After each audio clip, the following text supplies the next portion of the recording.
Assalamualaikum warahmatullahi wabarakatuh. Selamat pagi, selamat siang kepada Bapak Farid dan rekan-rekan semuanya yang sudah menonton.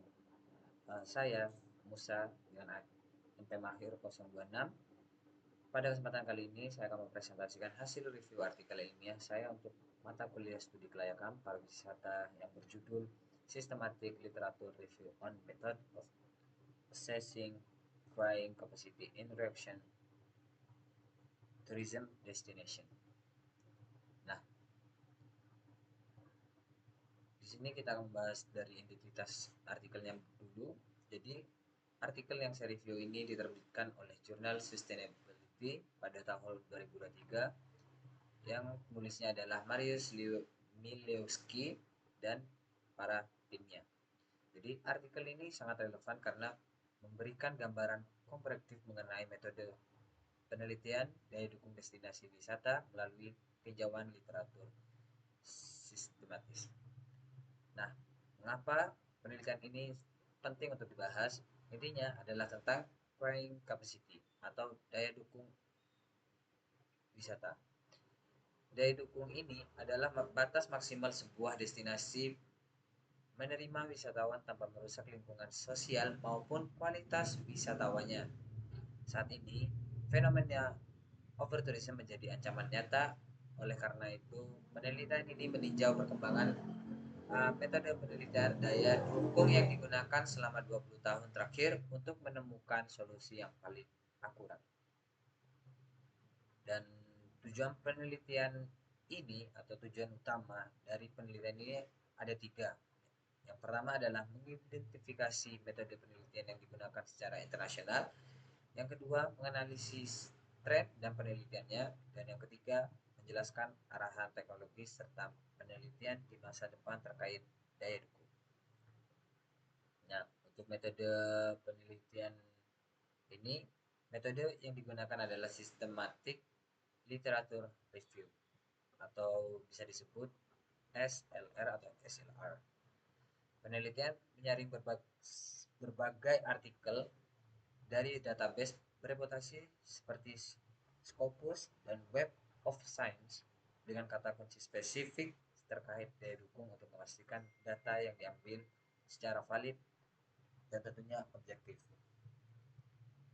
Dan klarifikasi metode carrying capacity ini menunjukkan adanya evolusi konsep seperti contohnya dulu daya dukung hanya dihitung secara fisik seperti beberapa orang yang muat gitu. Namun sekarang pendekatannya sudah multidimensi yang mencakup dari aspek sosial, ekologis hingga kenyamanan psikolog para wisatawan. Nah, temuan utama penelitian ini bisa saya jelaskan ada tiga. Yang pertama adalah PCC yang menghitung kapasitas fisik uang secara teoritis.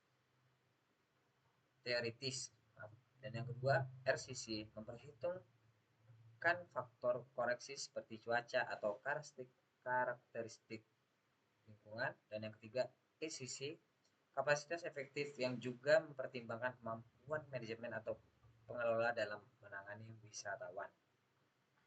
Nah, untuk yang ini yang ke-8, slide ke-8, teknologi modern atau tren saat ini sudah mengarah ke teknologi digital, penggunaan GIS dan analisis big data memungkinkan pengelola memantau pergerakan wisatawan secara real time sehingga penentuan batas kunjungan menjadi jauh lebih presisi. Dan kekurangan dari penelitian ini tentunya tidak semua artikel bisa kita temukan hanya kelebihannya, itu ada kekurangannya. Jadi kekurangannya adalah pentingnya tidak ada satupun metode tunggal yang cocok untuk semua tempat.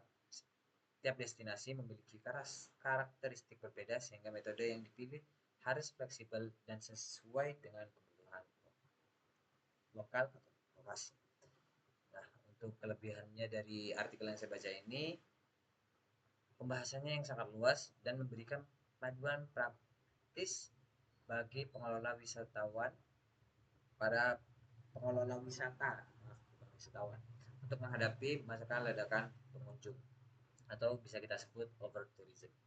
Nah, jadi ada beberapa keterbatasan seperti beberapa artikel yang tidak bisa diakses secara penuh, kurangnya studi kasus yang sangat mendalam, serta rentan waktu yang berakhir di 2022 sehingga metode terbaru tahun 2023 2024 belum tercover sepenuhnya.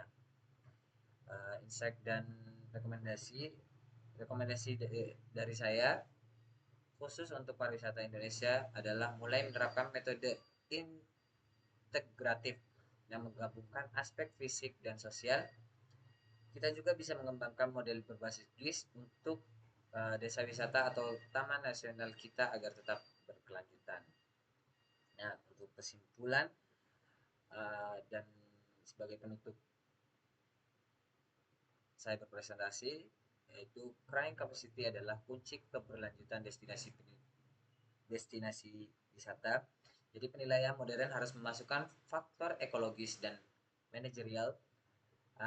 Semoga review ini menjadi rujukan berguna dalam perencanaan destinasi yang berkelanjutan. Sekian yang bisa saya sampaikan. Mohon maaf jika ada kurangnya. Saya Musa, terima kasih. Assalamualaikum warahmatullahi wabarakatuh.